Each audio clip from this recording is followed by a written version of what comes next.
Hey, what's up guys? Welcome back. So today I just wanted to go over my new setup on the RZR.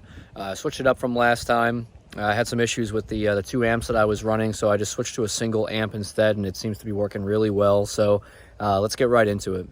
All right guys, so for the first difference, I did get rid of the soundbar that was up on top. It was just kind of pointless because you couldn't hear the soundbar over these speakers anyway. So what I did was I went with a Wet Sounds Bluetooth adapter.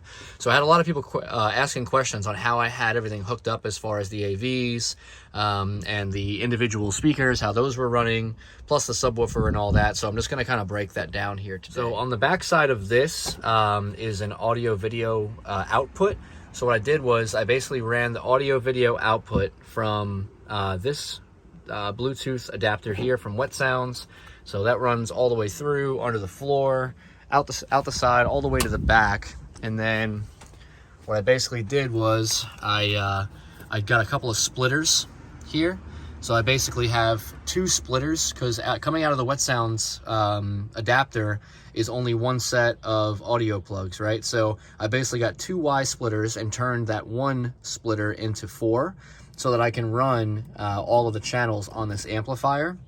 Because these are, I guess, like two per channel, so 2, 4, 6, 8. So I have all the audio inputs there. And then basically this is the new amp. This is a Rockville 8-channel, 3,500 watt amplifier. And so now each speaker that I have a total of 8 speakers. 2 pods up there. I went through a different look on these. I think it looks a lot cleaner than the other ones that were just kind of like hanging up here and they were white. The black looks a lot cleaner. Plus on the back bar here, I feel like it just looks night and day difference. So yeah, so I'm running those 8 speakers. I still have the Scars here, the 6.5s, kickers up there, the 6.5s there, and then the Scar 8s down below. I might be switching those up. I'm not sure. I haven't even put the pods in yet. They're just kind of like zip tied there, but they've been like that for like 4 or 5 months now with no issues. But either way, I like to put them in some type of pod or just switch it up. Maybe just do 2 more like pods up there or something. But I'm just trying not to block my visibility. But anyway, so all these speakers are running to one amplifier. So they all have their own individual channels since there's 8 channels and 8 speakers.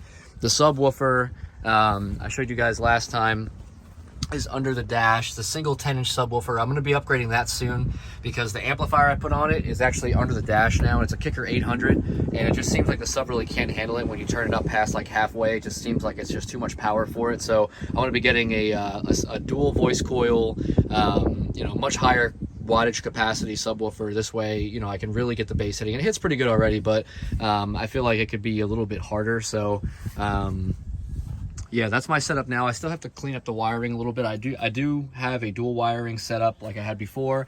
What I also added was this nice little plug here. So there's a video on my profile that you can see how to install this. It's really simple. It's easy.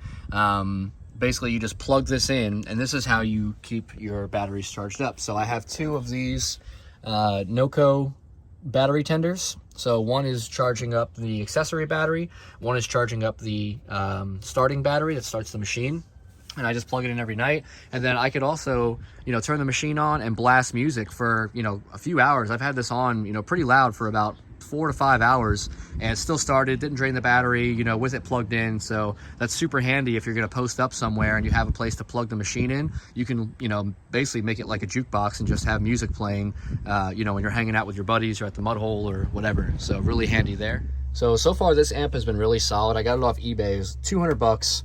I figured for that it'd be worth the gamble to try it out, see how it works. And it powers all 8 of these speakers. I have it turned about halfway up, and it's kind of pushing the speakers. I have it kind of on the breaking point of like, when you turn it all the way up, the speakers don't distort, but they're like right at the edge of what they can handle as far as power wise. I don't want to hurt the speakers at all because I like to max out the volume and play it really loud when we're just hanging out. So the problem I was having with the other ones is that the bigger Rockville amp that I had was fine, but the smaller power acoustic, I think it was a 1200 watt amp, but there's no way. It was way overrated because it couldn't even power. It was struggling to power these 2 and the front door speakers.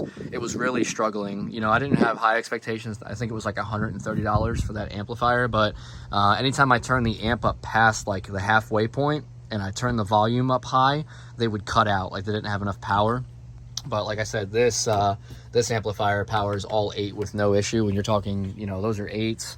and then there's, you know, a total of 6.5s, and it powers them no problem. Plus, it allowed me to clean up my wiring a little bit. I don't have, you know, double the wiring and double the power going to a second amplifier. You know, everything's kind of condensed into 1 amp, so that helps a lot as well. So I almost forgot to show you guys, I actually have a an amplifier controller knob for the subwoofer. So this will actually adjust the amount of gain that is going through the amplifier at any time, so I can adjust this on the fly. And that's super crucial too, because as you turn the volume up, obviously the sub is going to want, you know, to hit harder, but there's some times where you don't want that much bass, or if you want to turn the bass all the way off, you can, so it's not drawing so much amperage. So that little knob that came with the amplifier is really handy. So that's pretty much it, guys. Just wanted to give an update on my my radio. Still around the $1,500 mark for everything, you know, with the speakers, the amp, the subwoofer, and all that. So really, for what you're getting, it's really hard to beat.